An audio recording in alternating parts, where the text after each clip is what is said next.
আসসালামু আলাইকুম। আজকে আমি কলিজা, তিল্লি, ফ্যাপসা সবগুলো মিলিয়ে রান্না করব।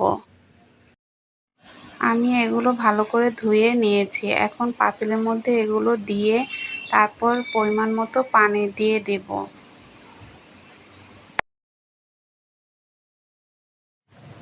এখন আধা চা চামচ হলুদ দিয়ে এগুলোকে নেড়েচেড়ে নেব। পানি যখন ফুটে আসবে তখন কলিজা, তিল্লিগুলোকে ভালোভাবে ধুয়ে নেব। এখানে আমি ভালোভাবে কলিজা, তিল্লি, ফ্যাপসা সবকিছু ধুয়ে নিয়েছি। এখন কড়াইতে পরিমাণ মতো তেল দিয়ে এর মধ্যে কিছু পেঁয়াজ কুচি দিয়ে আমি পেঁয়াজ বেরেস্তা কিছু করে নেব। পেঁয়াজ বেরেস্তা করে আমি একটি বাটিতে পেঁয়াজ বেরেস্তাগুলো তুলে নিচ্ছি।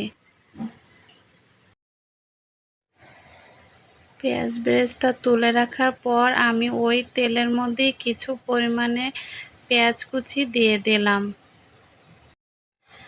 পেঁয়াজ কুচি দেওয়ার পর কিছু পরিমাণে মশলা দিয়ে দিলাম। 2টা তেজপাতা, 4-5টা দারচিনি, 7-8টা এলাচ, 7-8টা লবঙ্গ দিয়ে নেড়েচেড়ে নেব।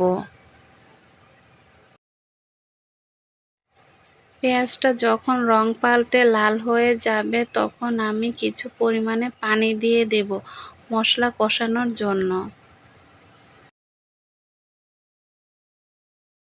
প্রথমে উঁচু করে 3 চা চামচ আদা বাটা, 3 চা চামচ রসুন বাটা, 1 চা চামচ জিরা বাটা, সাথে উঁচু করে 1.5 চা চামচ হলুদের গুঁড়া, 1 চা চামচ মরিচের গুঁড়া, স্বাদ অনুযায়ী লবণ, 1 চা চামচ ধনিয়ার গুঁড়া দিয়ে নেড়েচেড়ে নেব। ভালোভাবে মশলাগুলো কষাতে হবে। যখন মশলা কষাতে কষাতে তেল উপরে উঠে যাবে তখন আমি ওই কলিজাগুলো দিয়ে দেব। মশলার সাথে কলিজাগুলো ভালোভাবে মিশিয়ে নেব। এখন চুলার আঁচটা মৃদু রেখে কিছুক্ষণ কষাতে থাকব। কিছুক্ষণ পর নেড়েচেড়ে দেব।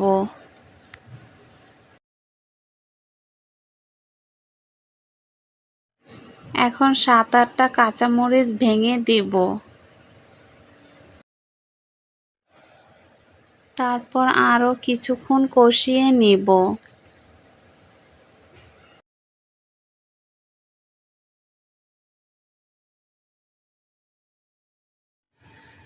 কষাতে কষাতে যখন এরকম তেল উঠে যাবে তখন আমি পরিমাণ মতো পানি দিয়ে দেব সিদ্ধ হওয়ার জন্য। পানি দিয়ে নেড়ে চেড়ে ঢাকনা দিয়ে ঢেকে রাখব। যখন বলক চলে আসবে তখন একটু নেড়ে চেড়ে আবার মৃদু আঁচে ঢাকনা দিয়ে ঢেকে রাখব। ব্যাস, আমার রান্না হয়ে গিয়েছে। এখন ভেজে রাখা কিছু পেঁয়াজ বেরেস্তা দিয়ে দেব। একটু নেড়েচেড়ে নেব। এখন 1 টেবিল চামচ জিরার গুঁড়ি দিয়ে নেড়েচেড়ে নেব।